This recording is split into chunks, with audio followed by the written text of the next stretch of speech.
जय हिंद साथियों, एथरे इंस्टीट्यूट के इस डेली करंट अफेयर सेशन में आपका स्वागत है। दोस्तों, आज 16 जुलाई 2026 है और आज के डेट के रिगार्डिंग जो भी न्यूज़ या करंट अफेयर्स हमारे एग्जाम के पर्सपेक्टिव से इंपॉर्टेंट होगा, उसको डिस्कस करेंगे। जब भी हम सेशन स्टार्ट करते हैं तो मैं हमेशा आपसे अपील करता हूँ कि जो आपका सोर्स है ना करंट अफेयर्स के लिए, वो बहुत ऑथेंटिक होना चाहिए।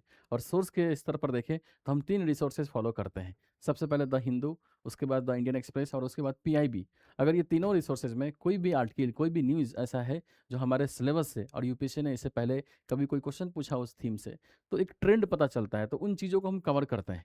उसमें भी उतना ही कंटेंट डिस्कस करते हैं जितनी हमारी रिक्वायरमेंट है, क्योंकि अनर्गल कुछ भी डिस्कस करने से, कुछ भी पढ़ने से आपका टाइम वेस्ट होगा और वो बहुत ज़्यादा रिलेवेंट होता नहीं है। क्योंकि डेली बेसिस पर अगर आप करंट अफेयर्स कवर करेंगे तो उसमें से 90% चीज़ें ऐसी होती हैं जो बहुत यूजलेस है। इसलिए बहुत ज़रूरी है कि आप उसमें से उतना ही पढ़ो जितनी ज़रूरी है, जितना रिक्वायरमेंट है। और हम सेशन में क्या करते हैं, उतना ही कंटेंट रखते हैं। तो आज सेशन स्टार्ट करते हैं, आगे बढ़ते हैं। बेसिकली आज हमको 4 आर्टिकल डिस्कस करने हैं।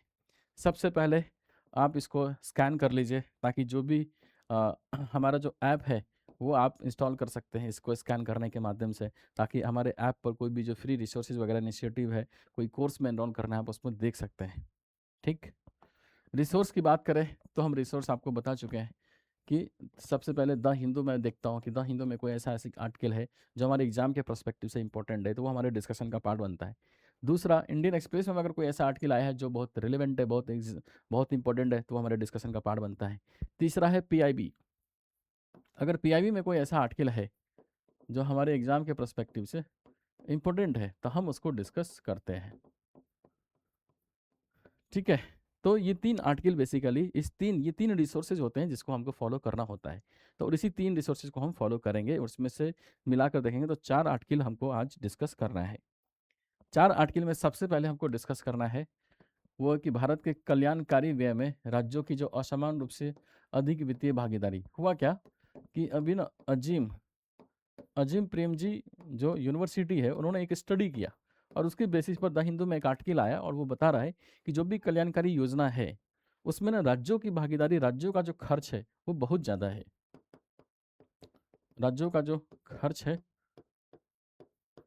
वो ज़्यादा है और जो सेंटर है, सेंटर का जो योगदान है वो बहुत सीमित है। और इसी वजह से ये आर्टिकल आया है, कंसर्न दिखाता है कि एक तो राज्यों के पास जो राजस्व को लेकर जो सहयोग होना चाहिए, जो रिसोर्स होना चाहिए, उतना है नहीं। ऊपर से कल्याणकारी राज्य स्कीम पर ये ज़्यादा खर्च करते हैं। केंद्र के पास ज़्यादा रिसोर्स है जब से जीएसटी आया है, लेकिन वो खर्च के मामले में देखें तो राज्य से बहुत पीछे है।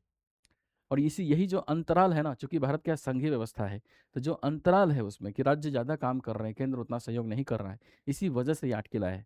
तो हम देखेंगे पहले क्या भागीदारी क्या है, क्या चुनौती है, क्या समाधान हो सकता है, हर एंगल से डिस्कस करेंगे।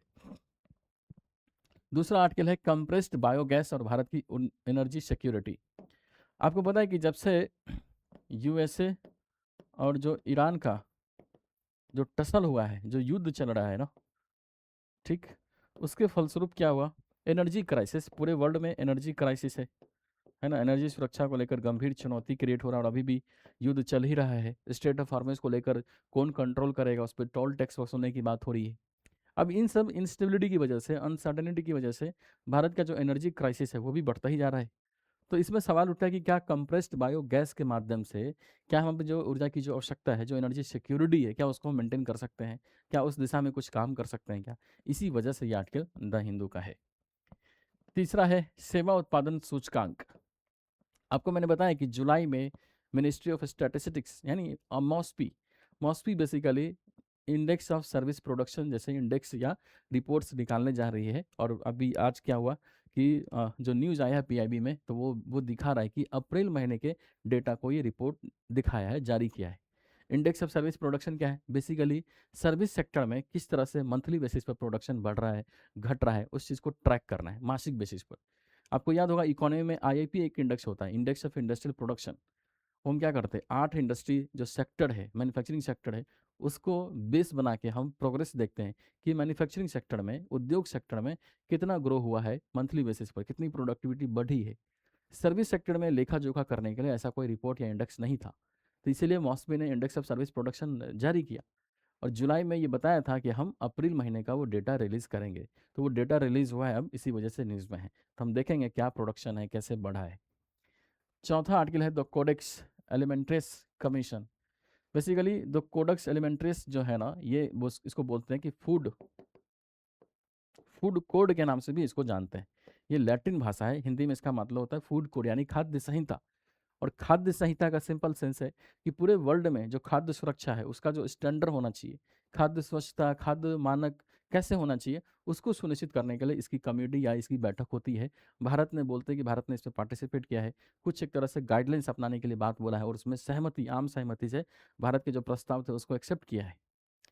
यानी ये जो कमीशन है बेसिकली इसका काम ही यही है कि पूरे वर्ल्ड में खाद्य सुरक्षा को लेकर जो भी सहयोग किया जा सकता है, खाद्य स्वच्छता को लेकर जो भी सहयोग किया जा सकता है, खाद्य गुणवत्ता को लेकर जो भी सहयोग किया जा सकता है, उसके लेकर ना एक संहिता, एक तरह से कोड जारी करता है। इसी वजह से इसको द कोडेक्स एलिमेंट्रिस कमीशन बोला गया, यानी फूड कोड के रूप में भी जानते हैं इसको। अभी स्विट्जरलैंड में इसकी 49वीं बैठक हुई थी, भारत उसमें कुछ प्रस्ताव दिया है, इसी वजह से ये न्यूज़ में है। तो हम ये चारों आर्टिकल डिस्कस करेंगे एक एक करके। सबसे पहले पहला आर्टिकल जो राज्यों की जो असमान भागीदारी है उसको लेकर क्या कंसर्न है उसको देखते हैं। भारत की कल्याणकारी व्यय में राज्यों की असमान भागीदारी है ना, अधिक वित्तीय भागीदारी। देखो ये द हिंदू का आर्टिकल है और काफ़ी ये इम्पोर्टेंट है। ये जो रिपोर्ट है ना, बेसिकली आर्टिकल आया किस पर, अजीम प्रेमजी जो यूनिवर्सिटी है ना, देख रहे हैं, अजीम प्रेमजी यूनिवर्सिटी की अभी एक रिपोर्ट आई कि realizing rights a handbook of welfare in India. Report के अनुसार भारत में शिक्षा, स्वास्थ्य, पोषण, सामाजिक सुरक्षा और अन्य कल्याणकारी योजनाओं का सबसे बड़ा जो वित्तीय भार है वो राज्य सरकार उठा रही है। लेकिन समस्या यह है कि राज्यों के पास न तो पर्याप्त वित्तीय स्वतंत्रता है, न ही खर्च करने के लिए पर्याप्त धन है और बर्डन उस पर सबसे ज़्यादा है। इसी वजह से ये कंसर्न है ना, चुनौती है या समस्या है, जो क्राइसिस है उसको दिखा रहा है। अगर हम सिलेबस की बात करें तो जाहिर सी बात है ये हमारे इकोनॉमी से लिंक करता है, और इकोनॉमी से भी लिंक करता है तो कहाँ पर आएगा, ये GS3 का पार्ट बनता है, ये ध्यान में रखना है। ठीक, अब देखो होता क्या है कि भारत के बारे में कहा जाता है कि भारत क्या है, संघवाद है ना। संघवाद में ऐसा मानते हैं कि केंद्र और जो राज्यों के बीच सहयोग होना चाहिए, है ना, सहयोग, समन्वय, समन्वय के आधार पर काम होना चाहिए। लेकिन जब जन कल्याण की बात आती है तो जन कल्याण में ऐसा देखा गया कि जो राज्यों के ऊपर जो बर्डन है ना, बर्डन यानी वित्तीय बोझ जो है वो ज़्यादा है केंद्र के अपेक्षा, है ना। और केंद्र के पास केंद्र पर जो बर्डन है वो कम है। इसलिए सवाल उठता है कि ये जो असमानता है ये तो क्राइसिस क्रिएट हो रहा है। ऊपर से अगर देखेंगे तो राजस्व के मामले में सेंटर के पास ज़्यादा अधिकार है स्टेट के तुलना में। तो देख लो दिक्कत क्या है कि राज्यों के पास न तो वित्तीय जो फाइनेंशियल रिसोर्सेज को कलेक्ट करने के लिए कोई विकल्प है, बहुत लिमिटेड रिसोर्सेज है ना, सोर्स नहीं है, स्रोत नहीं है, टैक्स वसूलने का अधिकार नहीं है, केंद्र के पास ज़्यादा है। तो एक तो राज्यों के पास रिसोर्सेज कम है, ऊपर से बर्डन ज़्यादा है, और इसी वजह से ये इम्बैलेंस क्रिएट हो रहा है, यानी असंतुलन क्रिएट हो गया है, और इसी वजह से ये आर्टिकल आया है। ठीक, इसी वजह से हम इसको डिस्कस करेंगे। तो ये जाहिर सी बात है, ये प्रीलिम्स में भी आ सकता है और मेंस में भी आ सकता है, लेकिन मेंस में ज़्यादा चांस है आने का, क्योंकि इसमें डिस्क्रिप्शन है, एक तरह से इश्यूज है, तो इशू को देखेंगे हम। ठीक, देख रहे हैं रिपोर्ट का जो मुख्य संदेश क्या है कि भारत में जनता के कल्याण पर सबसे अधिक खर्च राज्य सरकारें कर रही है, लेकिन उनके पास पर्याप्त आर्थिक संसाधन और वित्तीय स्वतंत्रता नहीं है। इसी वजह से दिक्कत है, क्योंकि केंद्र राज्यों के बीच वित्तीय संतुलन को मजबूत करने के लिए जरूरी है कि केंद्र का भी जो खर्च करने का जो प्रतिशत है, खासकर कल्याणकारी योजनाओं में, दोनों एक तरह से जो असंतुलन है, केंद्र भी अपनी भूमिका बढ़ाए, तभी जाके संतुलन बन सकता है। ठीक, सवाल उठता है कि निष्कर्ष है क्या, है ना, वो जो असमानता है, जो रिपोर्ट अजीम प्रेमजी यूनिवर्सिटी के द्वारा जारी किया गया, उसका निष्कर्ष क्या है। तो सबसे पहले देखेंगे कि कल्याण पर सबसे ज़्यादा जो खर्च करते हैं वो राज्य करते हैं। कैसे, तो देखो 2025-26 में देखोगे तो कल्याणकारी योजनाओं पर लगभग 24.2 लाख करोड़ रुपया खर्च हुआ है, जो कि GDP का वो 6.77% है। और कहते हैं इस खर्चे में ना केंद्र सेंटर कितना योगदान दे रहा है, तो सेंटर जीडीपी का देख रहे हो 1.89% ही खर्च कर रहा है।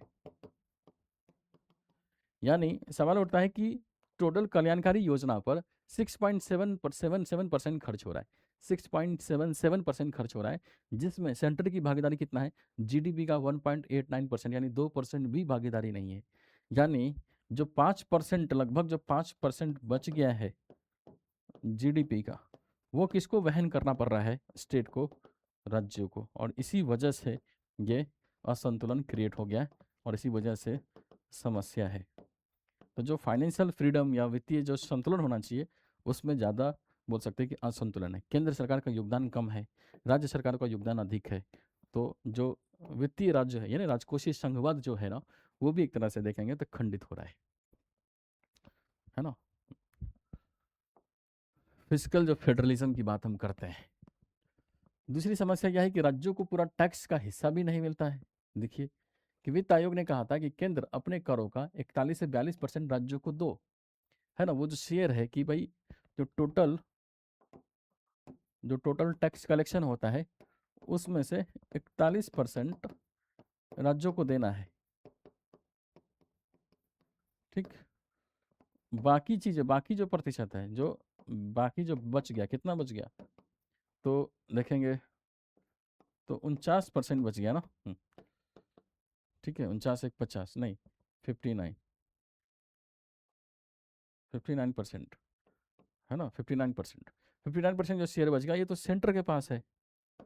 ऊपर से जो 41% देने की बात है उसमें भी बहुत ज़्यादा वो दे नहीं रहा है, 29 से 32% ही एक तरह से एलोकेट होता है।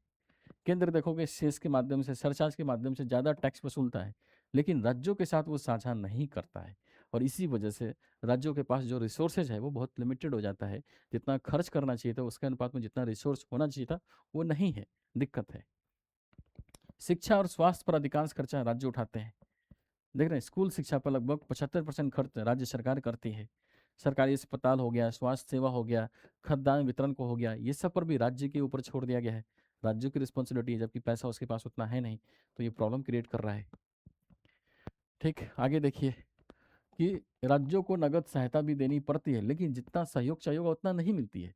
कैसे, देखो कि राज्य सरकार अब देखो जनरली होता क्या है कि बहुत सारे राज्यों में क्या है, कुछ लाभार्थी के लिए डायरेक्ट नगद हस्तांतरण देते हैं, नगद हस्तांतरण देते हैं। जैसे बिहार में ही देखो, महिलाओं को 10,000 रुपया दिया गया इलेक्शन के टाइम में, है ना। मध्य प्रदेश में लक्ष्मी बहना योजना चलती है।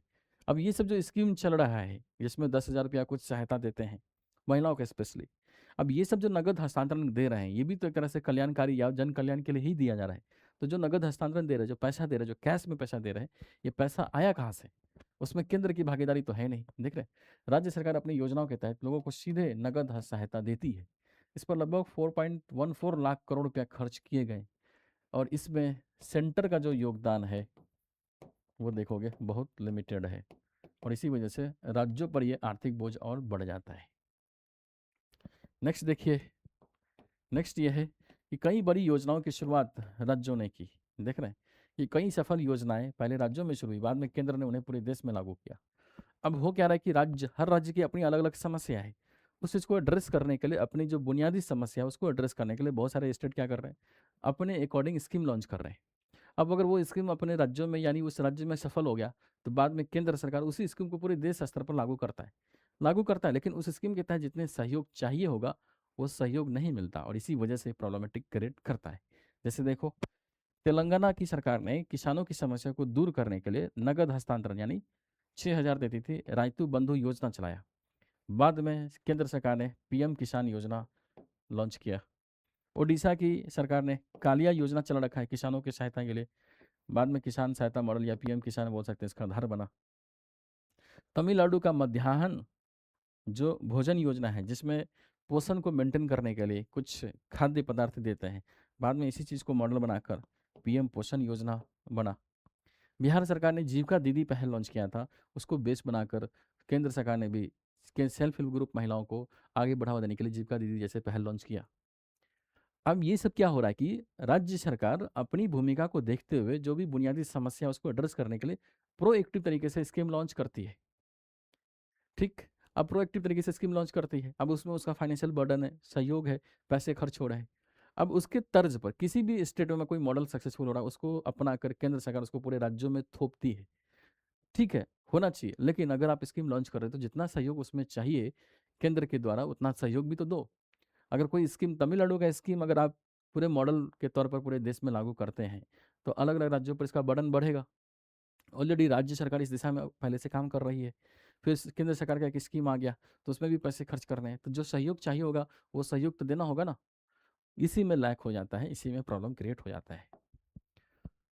ठीक, नेक्स्ट देखिएगा, इतना कुछ होने के बावजूद एक तो राज्य क्या कर रहे हैं, राज्य कल्याणकारी योजना पर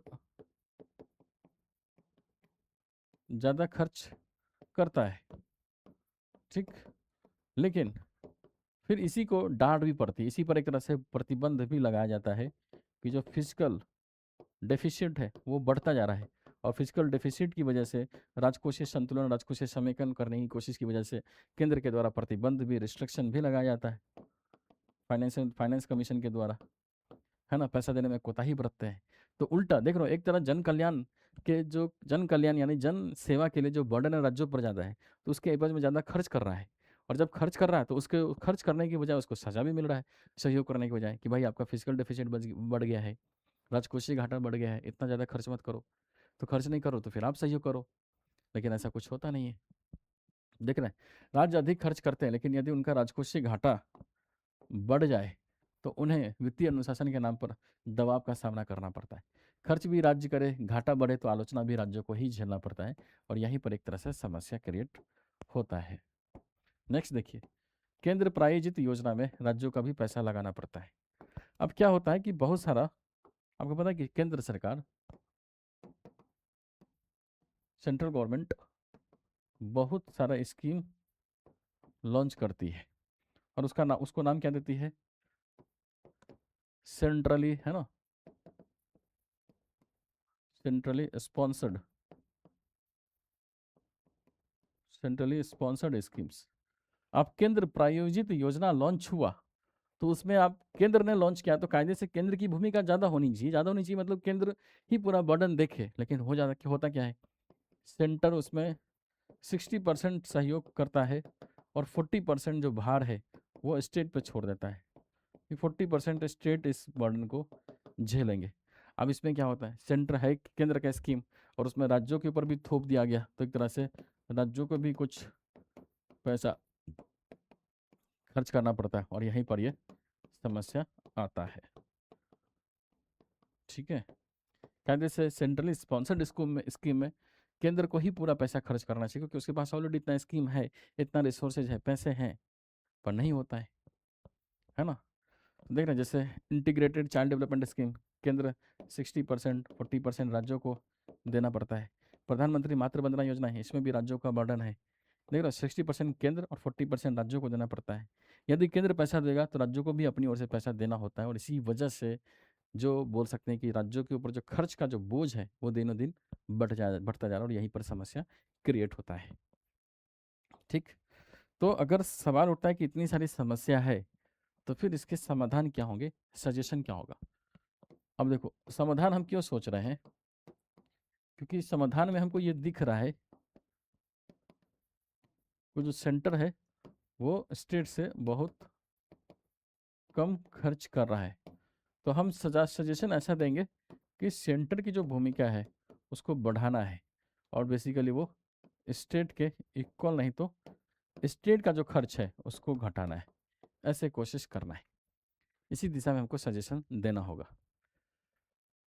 तो पहला सजेशन क्या है कि राज्यों को करों का उचित हिस्सा मिले। अब अगर मान लो ठीक है राज्य ज़्यादा खर्च कर रहे हैं तो कम से कम राज्यों को टैक्स लगाने का जो विकल्प है, जो रिसोर्सेज है, जो विषय है वो ज़्यादा दीजिए उनको, ताकि वो खुद अपने स्टेट में टैक्स वसूल ले और इतना पैसा इकट्ठा कर ले, कलेक्ट कर ले, जैसे कोई भी स्कीम वो लॉन्च कर रही है तो उसकी भरपाई, उसका जो वहन है वो खुद अपने कैपेसिटी के हिसाब से मेंटेन करे। इस दिशा में कोशिश हो सकती है कि केंद्र को सेस और सरचार्ज लगाने की अत्यधिक उपयोग पर जो सीमा है ना, बोल सकते हैं कि सीमा दे देना चाहिए, एक तरह से छूट देना चाहिए, ताकि वो जो टैक्स लगाने का जो अधिकार है वो मिल जाएगा इसको, राज्यों को।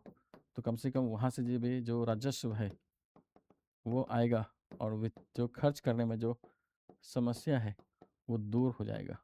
ठीक है, ये बातें हैं। राज्यों को भी अधिक वित्तीय स्वतंत्रता मिले, फाइनेंशियल फ्रीडम मिले, कि केंद्र प्रायोजित जो योजना चलती है उसमें जीरो बेस्ड रिव्यू की जाए। मतलब कि जो भी एक तो होता क्या है कि एक ही चीज़ के लिए ना केंद्र सरकार के बहुत सारे स्कीम होते हैं। अब बहुत सारे स्कीम होते हैं तो उस पर केंद्र का तो बर्डन है ही, राज्यों का बर्डन बढ़ जाता है। तो करना क्या है कि भाई रिव्यू कर लो और अब देख लो कि अगर मान लो कोई स्कीम ओवरलैप कर रहा है, एक तरह से मल्टीप्लिकेशन है, रिपीटिशन है, तो सबको कोलैप करके एक स्कीम लॉन्च करो, और उसमें केंद्रों की भूमिका ज़्यादा होनी चाहिए, ज़्यादा से ज़्यादा सहयोग करना चाहिए, क्योंकि केंद्र के पास ज़्यादा रिसोर्सेज है। राज्यों पर बर्डन कम डालो, ये कोशिश हो सकती है कि देख रहे हैं राज्यों को अधिक यूनाइटेड ग्रांट्स दो, फ्लेक्सी फंड्स दो स्कीम के तहत, ताकि वे अपनी स्थानीय आवश्यकता के अनुसार खर्च कर सके। छोटे छोटे योजनाओं को मिलाकर बड़ी योजनाएं बनाई जाए। ठीक। पुंछी आयोग ने 2010 में पुंछी आयोग बना था, उन्होंने ये रिकमेंड किया था कि सेंट्रली स्पॉन्सर्ड जो स्कीम है ना वो केवल राष्ट्रीय महत्व तक सीमित रखा जाए। अब होता क्या है ना कि हर बड़ी समस्या के लिए, जैसे देखो किसानों की समस्या होगा, किसानों की समस्या ले लो, पोषण की समस्या ले लो, ठीक है, स्वास्थ्य की समस्या ले लो। अब हर समस्या से रिलेटेड देखेंगे तो केंद्र सरकार ने स्कीम लॉन्च किया है, सेंट्रली स्पॉन्सर्ड स्कीम। अब स्कीम लॉन्च तो कर दिया, लेकिन उसमें सेंटर की भागीदारी 60% ही है और 40% स्टेट को देना पड़ता है। तो जो 2010 में जो पुंछी आयोग ने गठन हुआ था ना, तो उसने बोला था कि भाई ठीक है, अब ये स्कीम केंद्र लॉन्च कर रहा है तो हर स्टेट की अपनी अपनी स्थानीय आवश्यकता है, तो बजाय ये स्कीम लॉन्च करने के क्या करो, आप ग्रांट्स डायरेक्ट दे दो स्टेट को, और हर स्टेट अपने स्थानीय आवश्यकता के अनुसार उसको लग रहा है कि भाई कितना पैसा खर्च करना है, कौन सी स्कीम लॉन्च करना है, वो स्कीम्स लॉन्च करे।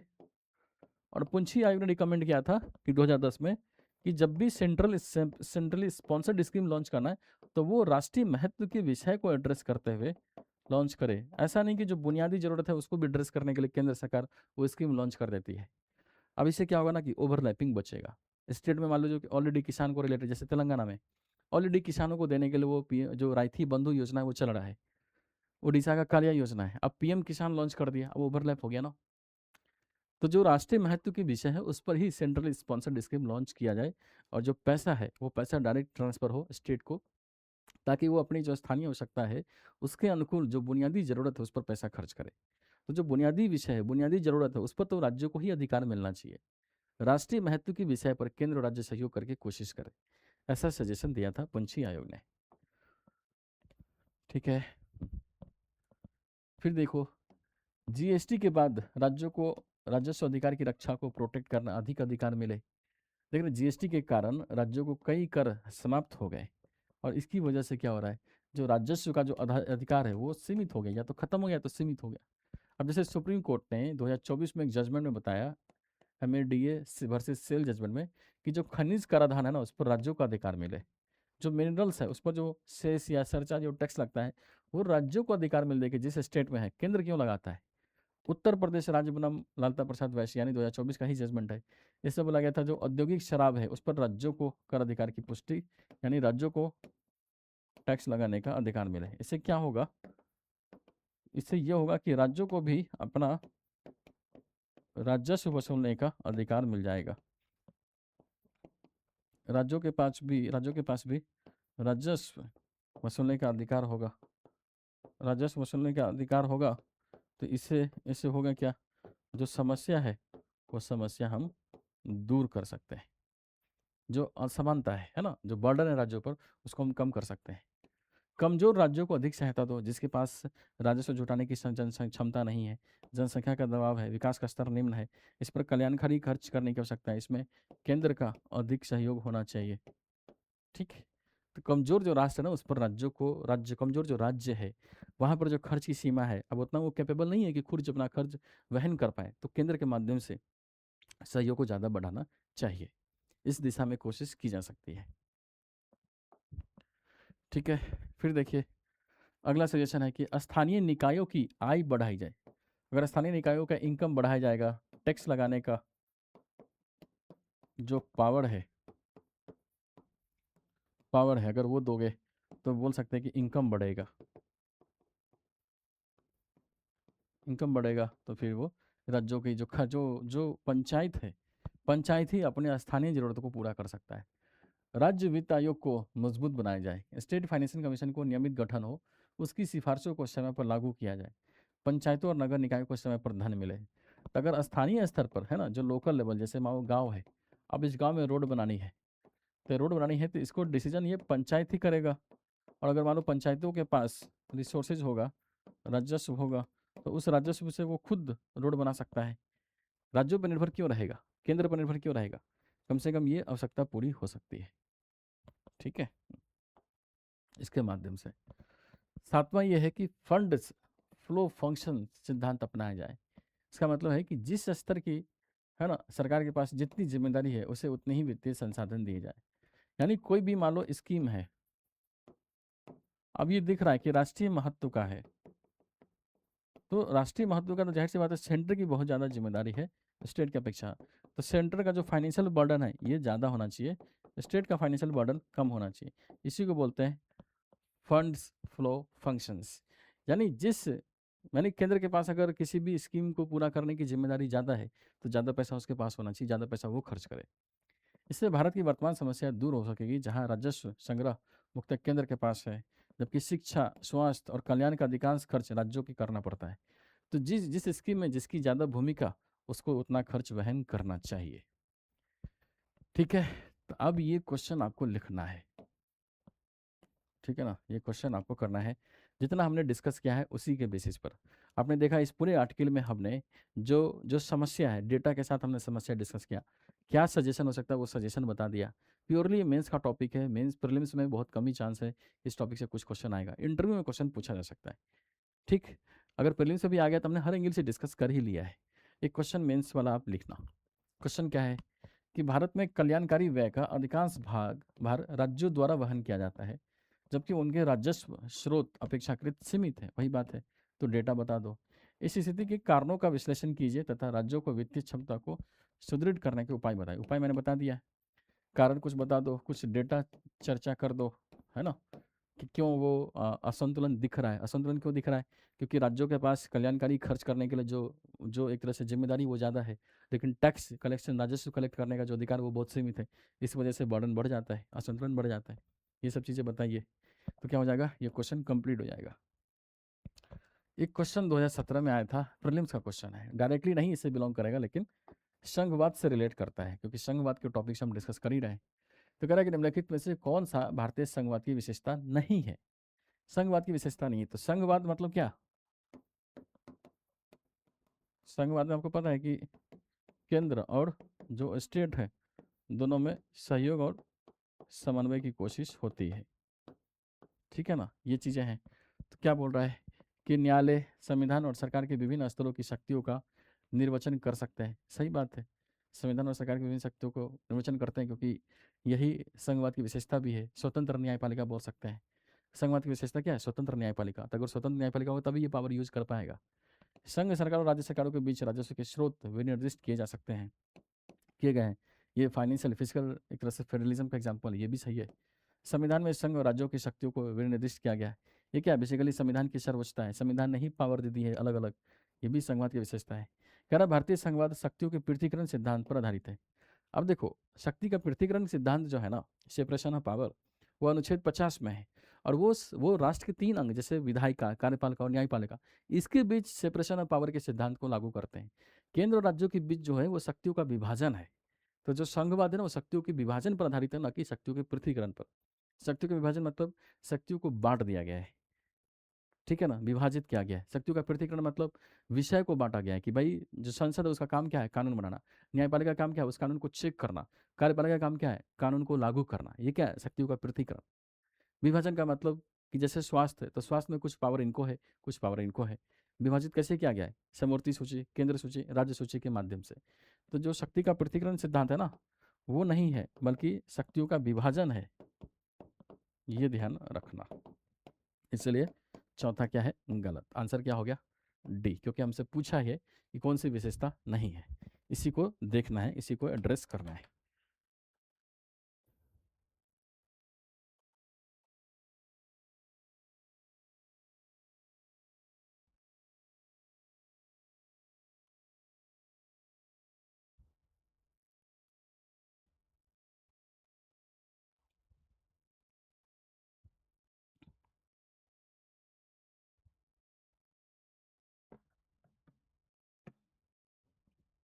ठीक है, अब बढ़ते हैं नेक्स्ट आर्टिकल की तरफ।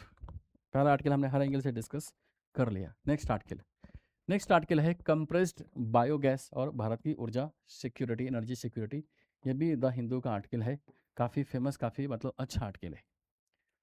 अब देखो हुआ क्या कि वेस्ट एशिया में यूएसए और ईरान और इजराइल के बीच जो क्राइसिस है, ठीक है ना, जो एक तरह से वार की स्थिति बनी हुई है, इसे पूरे वर्ल्ड में क्या हो रहा है, एनर्जी क्राइसिस की स्थिति है। अब एनर्जी क्राइसिस की स्थिति है और युद्ध अभी समाप्त हो ही नहीं सकता, क्योंकि अभी फिर से एक तरह से युद्ध स्टार्ट हो गया है, तो युद्ध समाप्त होने के कोई आसार नज़र नहीं आते हैं। तो इस सेंस में सवाल उठता है कि भारत जो अपनी एनर्जी, जो एनर्जी सिक्योरिटी है, जो ऊर्जा सुरक्षा है, उसको कैसे मेंटेन कर सकता है, और इसी वजह से ये आर्टिकल आया है। तो कैसे मेंटेन कर सकता है, तो उसमें एक विकल्प दिया है, कंप्रेस्ड बायोगैस को बढ़ावा दे सकते हैं। तब हम पढ़ेंगे कि बायोगैस क्या है, कंप्रेस्ड बायोगैस क्या है, कैसे कंप्रेस्ड बायोगैस हमारी एनर्जी सिक्योरिटी को बोल सकते हैं कि मेंटेन कर सकता है, प्रोटेक्ट कर सकता है। अगर है इतना ही अच्छा, तो फिर क्या क्या चैलेंजेस है उसमें कंप्रेस्ड बायोगैस को बढ़ावा देने में, उसको भी डिस्कस करेंगे। देखिए, कह रहा पश्चिम एशिया में बढ़ते भू राजनीतिक तनावों ने ऊर्जा आपूर्ति में व्यवधान के प्रति भारत की संवेदनशीलता को उजागर किया है। क्यों? क्योंकि भारत अपनी ऊर्जा का लगभग 85% कच्चे तेल की आवश्यकता तथा एलपीजी की एक महत्वपूर्ण हिस्से का आयात हॉर्मुज स्ट्रेट के माध्यम से करता है। और हॉर्मुज स्ट्रेट पर बोल सकते हैं कि बहुत ज़्यादा बंदिशें है, एक तरह से ब्लॉकेड लगा दिया गया है। ईरान ब्लॉकेड लगाता है, ईरान बोलता है कि हमारे रूट से शिप क्रॉस होना चाहिए। यूएसए बोलता है कि नहीं, ईरान की दादागिरी नहीं चलेगा, क्योंकि ये फ्री नेविगेशन यानी जो नौवहन की स्वतंत्रता है ना, उसके हिसाब से नियम आधार पर चलना चाहिए। ये एक तरह से अंतर्राष्ट्रीय संसाधन है, किसी की भी हिस्से में नहीं है ये। लेकिन ईरान उस पर एक तरह से स्ट्राइक करता है, जो भी शिप अगर ईरान के बताए गए मार्ग पे नहीं चलता है। अब इस वजह से क्या हुआ, वहाँ से जो भी एनर्जी, जो भी तेल वगैरह सब आते थे, सब रुका हुआ है। इसी इसी बैकग्राउंड में ना संपीड़ित बायोगैस यानी कंप्रेस्ड बायोगैस पर बहस एक तरह से आगे बढ़ा है कि किस दिशा में हम कंप्रेस्ड बायोगैस को आगे बढ़ाए, ताकि जो हमारी एनर्जी सिक्योरिटी है उसको मेंटेन कर सके, उसको प्रोटेक्ट कर सके। तो हम पढ़ेंगे, लेकिन सबसे पहले हम ना बायोगैस क्या है वो पढ़ लेते हैं, फिर कंप्रेस्ड बायोगैस क्या है वो पढ़ लेते हैं, फिर उसके बाद हम आ जाएंगे कि कंप्रेस्ड बायोगैस से एनर्जी सिक्योरिटी कैसे मेंटेन होगा। तो बायोगैस क्या है, तो बेसिकली बायोगैस क्या है, एक रिन्यूएबल और स्वच्छ ईंधन है जो ऑक्सीजन की अनुपस्थिति में जैविक पदार्थों के सड़ने से बनती है। अब होता क्या है, तो जैसे मान लो गोबर है ना, फसल अवशेष है, नगर पालिका म्यूनिसिपल वेस्ट है ना, सीवेज कीचड़ है, सीवेज स्लज है ना, फूड वेस्ट है। अब ये सब क्या होगा, तो ये सब बेसिकली अगर ऑक्सीजन की अनुपस्थिति में, है ना, ऑक्सीजन की अनुपस्थिति में ये बोल सकते हैं कि सड़ता है, कचरा एक तरह से बनता है, और इस प्रोसेसिंग यानी ऑक्सीजन के अपसेंट में ये बायोगैस बनता है, डिग्रेड करके बनता है बेसिकली। ठीक है ना, तो ध्यान रखना है कि जो भी बेसिकली क्या है, जो भी जो वेस्ट है ना, जो भी जो वेस्ट है, बेसिकली जैविक पदार्थों के सड़ने से यानी ऑक्सीजन की अनुपस्थिति में अपघटन होता है, बायो एक तरह से डिग्रेड होता है, उसकी वजह से बायोगैस बनता है। बायोगैस में कहते हैं कि 45 से 75% मीथेन होता है, और यही जो है ऊर्जा का मुख्य स्रोत है। लेकिन शेष भाग में कार्बन डाइऑक्साइड तथा अन्य गैसें भी होती है। अब देखो बायोगैस में क्या है, 45 से 75% तक मीथेन है। अब मान लो इसमें 20% CO2 भी होता है। तो कंप्रेस्ड बायोगैस का मतलब क्या है कि कंप्रेस करके CO2, जो उसमें नमी है, जो पानी वगैरह सब है ना, बोल सकते हैं कि जो जो भी अनावश्यक जो चीज़ें हैं ना, उसको कंप्रेस करके हम बाहर निकालते हैं, और स्वच्छ ईंधन यानी मीथेन ही वहाँ पर बचे, इसको सुनिश्चित करते हैं। और इसी वजह से ये आर्टिकल है, इसी वजह से ये न्यूज़ में है। ठीक है, तो देखिए जैसे कंप्रेस्ड बायोगैस क्या है, तो कहते हैं कंप्रेस्ड बायोगैस एक स्वच्छ और नवीकरणीय ईंधन है जिसे जैविक अपशिष्ट जैसे गोबर, कृषि अवशेष, रसोई का कचरा, सीवेज और खाद्य अपशिष्ट से तैयार किया जाता है। ठीक है। अब कह रहा है ना कि जो बायोगैस बना है ना, बायोगैस को शुद्ध करके, है ना, उसमें जो मौजूद कार्बन डाइऑक्साइड देख लो, इसको हटाते हैं।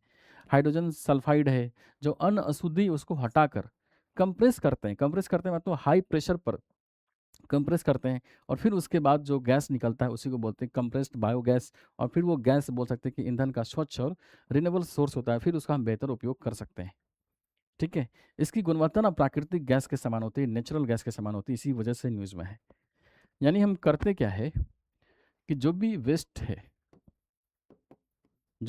है उसको हम ऑक्सीजन की अनुपस्थिति में अपघटन करते हैं और इससे बनता है बायोगैस। लेकिन बायोगैस में क्या हो गया, मीथेन, मीथेन भी होता है और CO2 होता है, हाइड्रोजन डाइसल्फाइड होता है, ये सब है। अब ये सब क्या है? अशुद्धि है, इसका कोई काम नहीं है, क्योंकि एनर्जी का मूल स्रोत मीथेन है, ये है मूल स्रोत। अब क्या करते हैं, इस बायोगैस को हम हाई प्रेशर पर कंप्रेस करते हैं। हाई प्रेशर पर कंप्रेस करते हैं और फिर बनता है कंप्रेस्ड बायोगैस।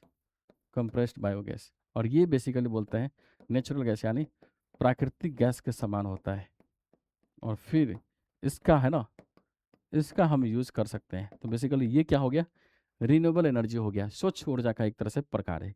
और इसी वजह से कह रहा है कि अगर हम कंप्रेस्ड बायोगैस डेवलप कर लें तो जो हमारी एनर्जी क्राइसिस है, एनर्जी जो सिक्योरिटी है, उसको हम मेंटेन कर सकते हैं। ठीक है। अब ऐसा नहीं है कि भारत ने कंप्रेस्ड बायोगैस को हार्नेस करने के लिए, उसको बढ़ावा देने के लिए कोशिश नहीं किया हुआ है। भारत ने एक स्कीम भी लॉन्च किया है 2018 में, सतत स्कीम या सतत योजना बोलते हैं। अब सतत स्कीम क्या है, तो sustainable alternative towards affordable transportation योजना 2018 में शुरू की गई। इसका मतलब क्या है, इसका मतलब यह है कि 2023 तक लगभग 5000 कंप्रेस्ड बायोगैस संयंत्र स्थापित करना है।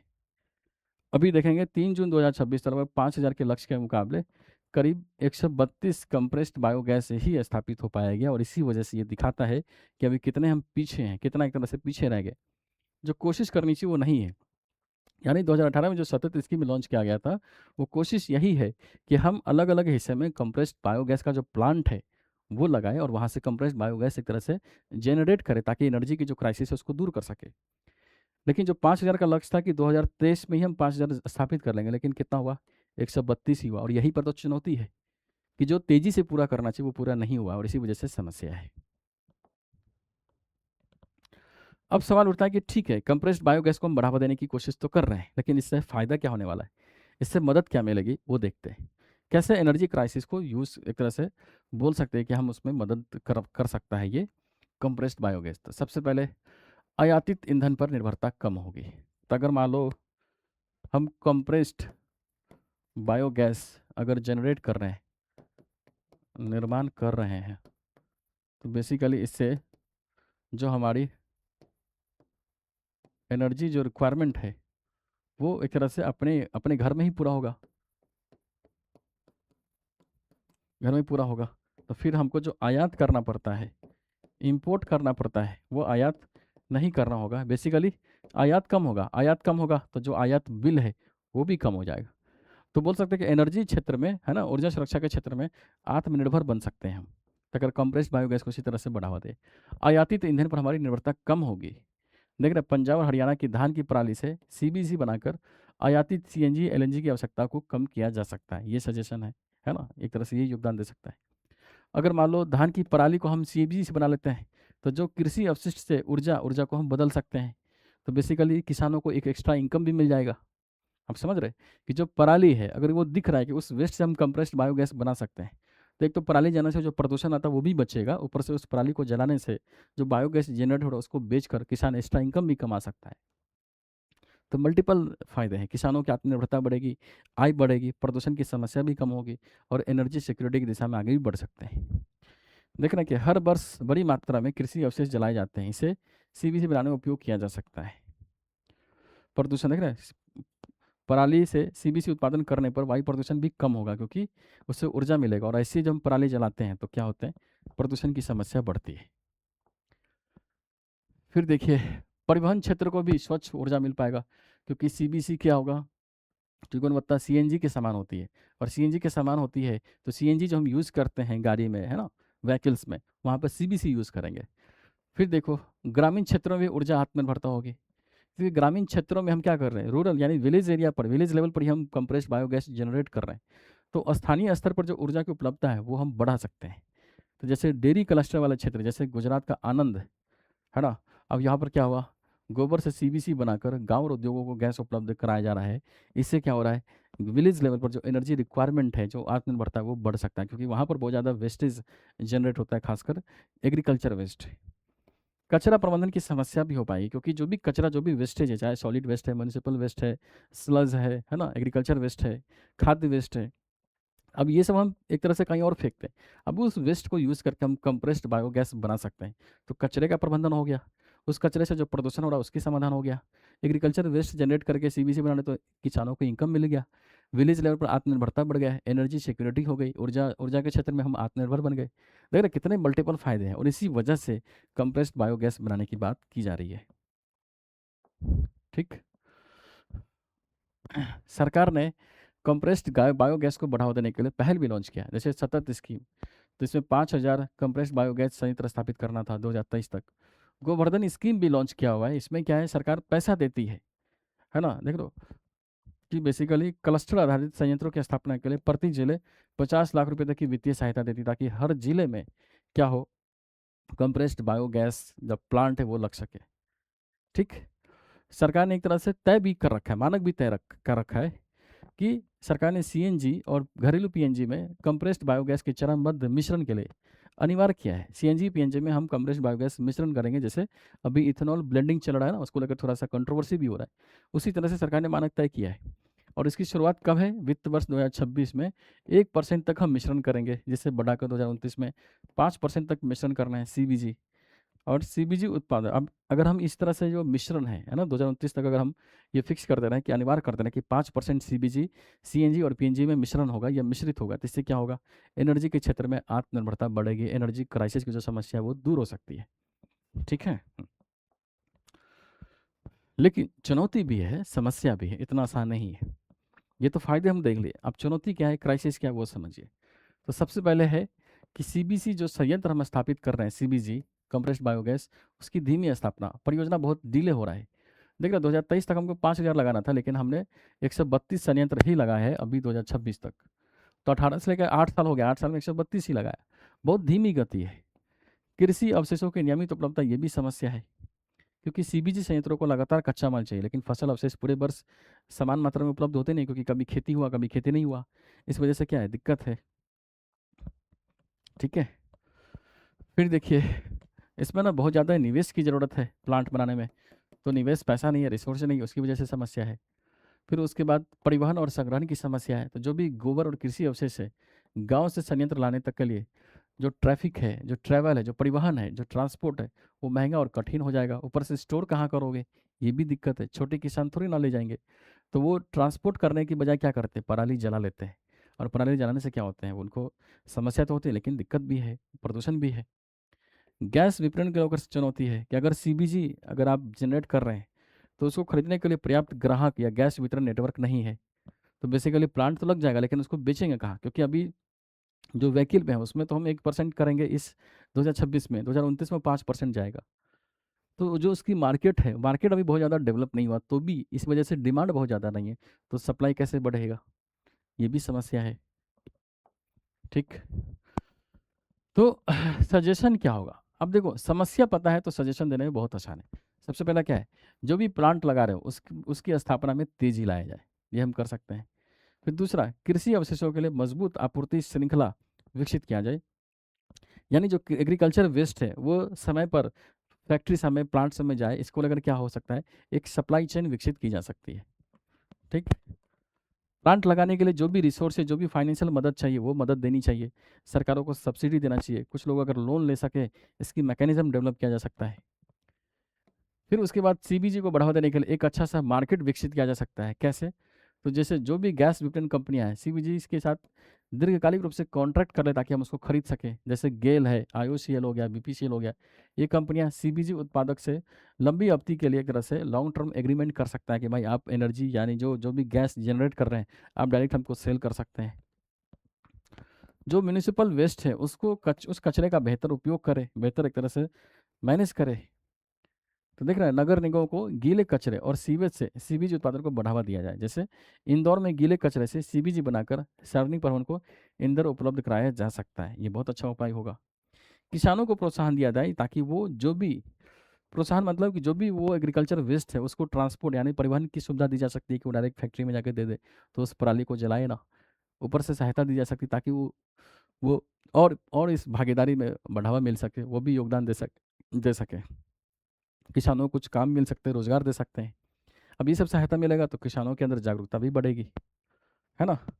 तो इन सब प्रयासों के माध्यम से हम बोल सकते हैं कि कंप्रेस्ड बायोगैस जो एक बहुत अच्छा विकल्प दिख रहा है एनर्जी क्राइसिस को मेंटेन करने के लिए, उससे निपटने के लिए, उस दिशा में जो भी चुनौती है उसको दूर करके हम आगे बढ़ सकते हैं। सरकार ने जो स्कीम लॉन्च किया उसका अच्छे से क्रियान्वयन करो। जैसे सतत इनिशिएटिव, अभी 132 प्लांट ही लगा है। 5,000 लगाने थे 2023 में ही, 5 साल बाद, लेकिन 26 हो गया, 8 साल हो गया, लेकिन अभी तक 132 ही लगा है। तो जो समस्या है उसको दूर करना है। नेक्स्ट आर्टिकल है सेवा उत्पादन सूचकांक, इंडेक्स ऑफ सर्विस प्रोडक्शन। अब देखो, जो उद्योग है ना, जो उद्योग है उसमें कितना प्रोडक्शन हुआ, तो इसको ना मंथली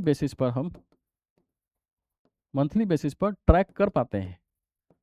ट्रैक करने के लिए हमारे पास ऑलरेडी इंडेक्स है पहले से, और वो इंडेक्स क्या है? इंडेक्स ऑफ इंडस्ट्रियल प्रोडक्शन, औद्योगिक उत्पादन सूचकांक। इसको जारी कौन करता है? MOSPI, ministry of statistic and programme implementation, है ना, ये मिनिस्ट्री है। उसी तरह सेवा क्षेत्र में कहते हैं कि सर्विस सेक्टर में मंथली बेसिस पर कितना प्रोडक्शन हुआ, कितना ग्रोथ हुआ है ना, कितना ग्रोथ है, इसको ट्रैक करने के लिए कोई इंडेक्स, कोई रिपोर्ट, कोई डेटा नहीं था। और इसी आवश्यकता को दूर करने के लिए इंडेक्स ऑफ सर्विस प्रोडक्शन जारी किया गया है। इसके तर्ज पर इंडेक्स ऑफ इंडस्ट्रियल प्रोडक्शन के तर्ज पर किसने जारी किया? मॉस्पी ने ही। तो ये इसी साल बनाया गया है, और बोला गया था कि जुलाई में हम अप्रैल महीने का डेटा रिलीज करेंगे। अभी बेसिकली क्या है, पायलट परियोजना के तौर पर जा रहा है कि देखते हैं क्या हमको समझ में आ रहा है। तो वही डेटा अभी रिलीज हुआ है अप्रैल मंथ का। किसने जारी किया है? मॉस्पी ने। कौन कौन सा इंडेक्स है? Index of service production. किसके लिए है? सर्विस सेक्टर के लिए। क्या बेसिस होगा? मंथली बेसिस पर देखना है कितना ग्रोथ हुआ है सेक्टर में। तो यह है पीआईबी का आर्टिकल। देख रहे, भारत सरकार ने अप्रैल 2026 के लिए पहली बार सब सेक्टर्स परीक्षण आधार पर सेवा उत्पादन सूचकांक जारी किया है। इसमें सेवा क्षेत्र के 19 सब सेक्टर को शामिल किया है, जो कि भारत के कुल सेवा सेक्टर का 60% एक तरह से डील करता है। अब 19 जो सब सेक्टर है ना, उसमें प्रोग्रेस देखा गया कि मंथली बेसिस पर कितना ग्रो हुआ है, कितनी गिरावट आई है ना, उसका अध्ययन किया गया है। तो ये पहली बार चूंकि हुआ है, इसलिए हो सकता है कि इसमें बहुत सारी कमियां भी हो, लेकिन धीरे धीरे इसको बेटर बनाएंगे। धीरे धीरे अभी पायलट परियोजना के तौर पर ये लाया गया है। तो याद रखना, इंडेक्स ऑफ सर्विस प्रोडक्शन है क्या? तो index of service production basically Bharat का पहला उच्च आवृत्ति व्यापक आर्थिक सूचकांक है, जो सेवा क्षेत्र के प्रदर्शन को मापने के लिए बनाया गया है। बेसिकली बताता है कि जो भी सेवा क्षेत्र है, जैसे बैंकिंग है, परिवहन है, आईटी है, होटल है, स्वास्थ्य है, शिक्षा है, दूरसंचार है, अब ये सब सेक्टर ना, इस सेक्टर में जो सर्विस का जो प्रोडक्शन हो रहा है, उसकी जो गुणवत्ता है, उसका जो ग्रोथ है वो कैसा है, ये सबको डील करने के लिए, टैकल करने के लिए, ट्रैक करने के लिए मंथली बेसिस पर index of service production launch किया गया है। किसने लॉन्च किया है? MOSPI, ministry of statistics and programme implementation,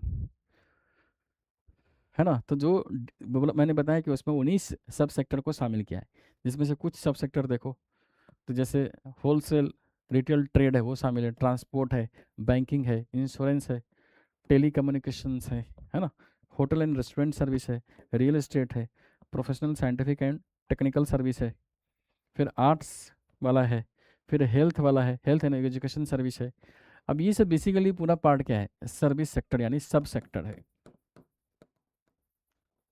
तो बेसिकली ऐसी सब सेक्टर का प्रोग्रेस देखने के लिए MOSPI, ministry of statistics and programme implementation ने मंथली बेसिस पर डेटा या रिपोर्ट जारी किया, और इसी वजह से ये न्यूज़ में है। ठीक है, तो कौन जारी करता है, ध्यान रखना, सांख्यिकी एवं कार्यक्रम क्रियान्वयन मंत्रालय ने इसको जारी किया है। उद्देश्य क्या है कि भारत में औद्योगिक उत्पादन सूचकांक, जैसे आईआईपी देख रहे हो, आईआईपी पहले से जो इंडस्ट्री है ना उसकी स्थिति को बताता है, लेकिन सेवा क्षेत्र के लिए ऐसा कोई अलग सूचकांक नहीं था। इसी कमी को दूर करने के लिए index of service production start किया गया है। ठीक है, चलो अब देखिए इसकी विशेषता क्या है, इंडेक्स ऑफ सर्विस प्रोडक्शन की विशेषता क्या है, तो विशेषता को समझते हैं। सबसे पहली विशेषता क्या है कि जो इसका बेस शेयर है वो बेस शेयर रखा गया है 2024-25। तो 2024-25 अब देखा जाएगा 2024-25 के अप्रैल महीने में, है ना, जो सर्विस 19 जो सब सेक्टर है जो मेजर किया गया है उसका डेटा क्या था, और उसको कंपेयर किया गया है 2026 के अप्रैल महीने के, है ना, कि अब कितना ग्रोथ हुआ है, और इसी चीज़ को कंपेयर करने के लिए डेटा जारी किया गया है। ध्यान रखना, मासिक आधार पर ये जारी होता है, यानी हर महीने जारी किया जाएगा। तो जो शॉर्ट टर्म ग्रोथ है, जो चेंजेज है, उसको डील करना है। जारी करने का समय क्या है, तो ये हर महीने जारी किया जाएगा, लेकिन जिस महीने का जारी करना उसके 2 महीने बाद यानी 60 दिन बाद जारी होगा। तो जैसे मान लो ये अप्रैल महीने का जारी किया तो क्या हो गया, अप्रैल मई जून यानी जुलाई में जारी किया 2 महीने बाद, है ना, हर महीने की 29 तारीख हो तो बेसिकली 29 तारीख को जारी करना है। यानी ये जो डेटा है, डेटा तो ये इतना इंपॉर्टेंट नहीं है, बस ये याद रखो कि कब जारी होगा, तो जिस महीने का जारी करना है उसको उसके 60 दिन बाद उस महीने के डेटा को रिलीज करेंगे। अभी स्टार्टिंग में 19 सब सेक्टर को शामिल किया है, धीरे धीरे इसको बढ़ाएगा। ये 19 सब सेक्टर ऐसे हैं जो 60% सर्विस सेक्टर में योगदान देते हैं, देख रहे हैं, और कह रहे हैं ये 19 सब सेक्टर में जो 14 सब सेक्टर ऐसा है जो पिछले वर्ष की तुलना में 10% से अधिक की ग्रोथ दर्ज किया है। ये पता कैसे चला, इंडेक्स ऑफ सर्विस प्रोडक्शन के माध्यम से, देख रहे हैं। तो डेटा जब रिलीज हुआ है अप्रैल महीने का, तो उस डेटा में क्या जारी दिखाया गया कि 2026 अप्रैल 2026 के आईएसपी में सबसे अधिक वृद्धि किसने किया, आवास एवं खाद्य सेवा क्षेत्र, लगभग 37% की वृद्धि है पिछले साल से। खुदरा व्यापार में देखोगे 30% की वृद्धि है। उसके बाद प्रशासनिक और सहायता सेवा में 28% की, रियल एस्टेट में 27% की वृद्धि है, और टेलीकम्युनिकेशन में लगभग 22.5% की वृद्धि है। तो ये टॉप 5 सेक्टर है जो पिछले साल की अपेक्षा ज़्यादा ग्रोथ को दिखाया है। ये कैसे पता चला, इंडेक्स ऑफ सर्विस प्रोडक्शन के माध्यम से। अब देखो इंडेक्स ऑफ सर्विस प्रोडक्शन में जो 19 सब सेक्टर शामिल किया है, लेकिन अगर मान लो एग्जाम में क्वेश्चन पूछे तो वो मल्टीपल चॉइस की तरह से पूछ सकता है कि बताओ कि इंडेक्स ऑफ सर्विस प्रोडक्शन जो मॉस्पी जारी करती है उसमें कौन से ऐसे सेक्टर है जो शामिल नहीं है। बहुत इंपॉर्टेंट टॉपिक है ना, इकोनॉमी का आ सकता है। तो देखो हम डिस्कस कर रहे हैं कौन से ऐसे सेक्टर है जो अभी इसमें शामिल नहीं किया गया, यानी इसको एक्सक्लूड किया गया है। तो सबसे पहला कौन है, लोक प्रशासन एवं डिफेंस, ये जो सर्विस सेक्टर है इसको शामिल नहीं किया है अभी, बोल सकते हैं कि इंडेक्स ऑफ सर्विस प्रोडक्शन में। दूसरा, बैंकिंग और बीमा के अलावा अन्य वित्तीय सेवा जो होती है उसको भी शामिल नहीं किया गया है, जैसे म्यूचुअल फंड, स्टॉक ब्रेकिंग, निवेश, ये सब शामिल नहीं है अभी। केंद्रीय बैंक में मनी मार्केट फंड गतिविधियाँ, जैसे मौद्रिक नीति संबंधी जो गतिविधि है ये भी शामिल नहीं है। आवास के बिना जो सार्वजनिक काम होते हैं, एनजीओ द्वारा जो परामर्श या सहायता सेवा देते हैं, ये सब नहीं है। सदस्यताधारी संगठन है, जैसे ट्रेड यूनियन है, धार्मिक एवं सामाजिक संगठन है, इसको भी, ये भी कैसे काम कर रहा है, क्या ग्रोथ है, इसको भी शामिल नहीं किया गया है। ठीक, फिर देखिए जुआ एवं सट्टेबाजी गतिविधि, ये भी शामिल नहीं है। सरकार द्वारा प्रदान की जाने वाले स्वास्थ्य में शिक्षा सेवा, जैसे सरकारी अस्पताल, सरकारी स्कूल, सरकारी विश्वविद्यालय, ये भी शामिल नहीं है इसमें। अंतर्राष्ट्रीय बाह्य क्षेत्रीय संगठन जैसे यूनाइटेड नेशन है, वर्ल्ड बैंक है, आईएमएफ है, इसको भी इंडेक्स ऑफ सर्विस प्रोडक्शन में शामिल नहीं किया गया है। घरेलू कर्मचारी रखने वाले जो निजी परिवार है, जैसे घरेलू नौकर, रसोई, ड्राइवर, ये सब भी सर्विस दे रहे हैं, इसको भी शामिल नहीं किया गया है इंडेक्स ऑफ सर्विस प्रोडक्शन में। फिर व्यक्तिगत जो सेवाएं देते हैं, जैसे ब्यूटी पार्लर, सैलून, लॉन्ड्री, घरेलू व्यक्तिगत सेवा, ये भी शामिल नहीं है। तो बेसिकली ये जो 10 जो सेक्टर मैंने बताया आपको ये याद रखना, बहुत इंपॉर्टेंट है ये, है ना। तो ये 10 जो सब सेक्टर, वो ऐसे सब सेक्टर है जो एक्सक्लूड किया गया है, यानी बोल सकते हैं कि इंडेक्स ऑफ सर्विस प्रोडक्शन जो जारी होता है उसमें इसको इंक्लूड या शामिल नहीं किया गया है, इस वजह से ये चर्चा में है। ठीक है, तो हम समझ गए index of service production basically service sector में कैसा ग्रोथ है, जो ट्रेंड्स कैसा है, उसको डील करने के लिए जारी किया गया है। अब लास्ट आर्टिकल हमारा है, छोटा सा आर्टिकल है कि द कोडेक्स एलिमेंट्रियस कमीशन, ये मतलब क्या है इसका? तो बेसिकली स्विट्जरलैंड की जो जेनेवा जो राजधानी है उसमें कोडेक्स एलिमेंट्रियस आयोग की 49वें सत्र की बैठक हुई। अब इसमें भारत की ना बहुत बड़ी सफलता मिली। क्या मिली कि भारत में बेसिकली इस बैठक में भारत ने क्या किया, 7 खाद्य मानक और गाइडलाइंस को आयोग या उसका प्रस्ताव दिया था, जिसको बोल सकते हैं कि आयोग ने इसको एक्सेप्ट किया है, ऑफिशियली तौर पर एडॉप्ट किया है। यानी खाद्य सुरक्षा, खाद्य स्वच्छता, इस दिशा में भारत सरकार है ना, इंडिया का बेसिकली 7 गाइडलाइंस थे, 7 मानक थे, जिसको अपनाने के लिए भारत ने प्रस्ताव दिया था। अब इसको एक्सेप्ट हो गया, इसी वजह से लोग बोल सकते हैं कि ये बहुत न्यूज़ में है। ध्यान रखना है इसमें ज़रूरी बात क्या है, कोडेक्स एलिमेंट्रियस है ना, वो है क्या? तो कोडेक्स एलिमेंट्रियस क्या है? तो बेसिकली ये ग्रीक या लैटिन वर्ड है, जिसका मतलब क्या है, फूड कोड, यानी खाद्य संहिता। और खाद्य संहिता का मतलब क्या है कि बेसिकली ये खाद्य सुरक्षा, खाद्य गुणवत्ता और अंतर्राष्ट्रीय खाद्य व्यापार से संबंधित जो ग्लोबल स्टैंडर्ड है, जो गाइडलाइंस है, जो कोड है ना, आचार संहिता है, उसका एक व्यापक संग्रह है। बेसिकली अंतर्राष्ट्रीय मार्केट में या अंतर्राष्ट्रीय रिलेशन में या इंटरनेशनल लेवल पर खाद्य सुरक्षा मानक कैसा होना चाहिए, स्वच्छता कैसा होना चाहिए, इस सबको डील करने के लिए ना गाइडलाइंस देता है, उसका एक तरह से बोल सकते हैं कोड बनाता है। ये संहिता है जिसमें बहुत सारी चीज़ें मेंशन किया है। बेसिकली ये कोई कानून नहीं है, बल्कि वैज्ञानिक आधार पर तैयार किए गए अंतर्राष्ट्रीय मानकों, देख लो इंटरनेशनल स्टैंडर्ड का एक तरह से संग्रह है। अब ये मदद करता है विभिन्न देशों को, क्योंकि अपने देश में वो खाद्य कानून बना सके, समान और सुरक्षित बना सके। बेसिकली जो कोडेक्स एलिमेंट्रियस है, बेसिकली इंटरनेशनल जो फूड है ना, उसका एक स्टैंडर्ड तय करता है। अंतर्राष्ट्रीय स्तर पर जो फूड मानक कैसे होना चाहिए, उसको बेस बना के अलग अलग देश अपने अपने कंट्री में क्या करते हैं, खाद्य सुरक्षा से रिलेटेड, खाद्य गुणवत्ता गुणवत्ता से रिलेटेड, खाद्य मानक से रिलेटेड स्टैंडर्ड तय करता है। ठीक, बहुत आसान है ये। स्थापना कब हुआ? तो कहते हैं 1961 में फूड एग्रीकल्चर ऑर्गेनाइजेशन ने कोडेक्स एलिमेंट्रिस की स्थापना की। बाद में WHO ने भी इसको ज्वाइन किया 1962 में। ठीक, ये ध्यान रखना। उद्देश्य क्या है? उद्देश्य है कि खाद्य की गुणवत्ता अच्छी होगी तो उपभोक्ता के स्वास्थ्य बहुत अच्छे होंगे। देख लो, खाद्य पदार्थों के कीटनाशक या रसायनों की सुरक्षित सीमा कैसी होनी चाहिए, ये तय करता है। ये इससे क्या होगा, गुणवत्ता मानक होगा। अंतर्राष्ट्रीय जो खाद्य व्यापार है उसमें निष्पक्षता सुनिश्चित करना है। सभी देशों के लिए सामान्य खाद्य मानक तय होगा तो फूड की जो गुणवत्ता होगी वो निश्चित होगी। जैसे भारत से निर्यात होने वाले जो मसाले हैं, चावल है, जो आम आदि है, वो कोडेक्स मानक का पालन करते हैं, है ना। तो अगर कोडेक्स मानक का पालन करते हैं तो अंतर्राष्ट्रीय देश देखेगा कि इंटरनेशनल जो स्टैंडर्ड एक फूड मानक उसका पालन कर रहा है भारत, तो वो आसानी से एक्सेप्ट कर लेगा। जैसे आम आम बेचा गया था नेपाल को, तो नेपाल ने बोला कि इसमें बहुत कीटनाशक है, रसायन यूज़ किया है ना, कार्बाइड यूज़ किया, तो उसको रिजेक्ट कर दिया। तो अगर भारत कोडेक्स के जो अनुपालन है, जो मानक है, जो स्टैंडर्ड, उसका पालन किया होता तो नेपाल उसको रिजेक्ट नहीं करता। देखता कि भाई ये खाद्य पदार्थ में इंटरनेशनल स्टैंडर्ड को मानक का ध्यान रखा गया है, तो इसको बोल सकते हैं कि गुणवत्ता भी अच्छी होगी, तो इसको एक्सेप्ट करते हैं। तो निष्पक्षता सुनिश्चित हो गई है अंतर्राष्ट्रीय बाजार में। वैश्विक व्यापार में जो भी अनावश्यक बाधा होते हैं ना, उसको कम करते हैं, क्योंकि सभी एक ही स्टैंडर्ड को फॉलो कर रहे हैं। तो देख रहे हैं अलग अलग देशों के अलग अलग जो नियमों के कारण जो व्यापार में बाधा होती है वो दूर हो जाती है।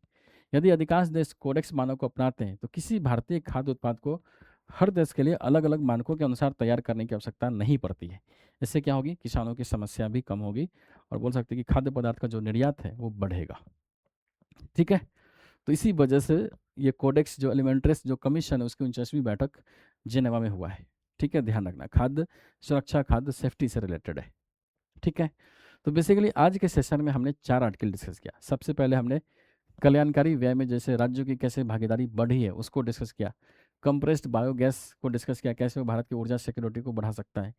तीसरा हमने सेवा उत्पादन सूचकांक डिस्कस किया, जो सेवा सर्विस सेक्टर को मंथली बेसिस पर ट्रैक करता है, कितना ग्रोथ हुआ है, कितना आगे बढ़ा है।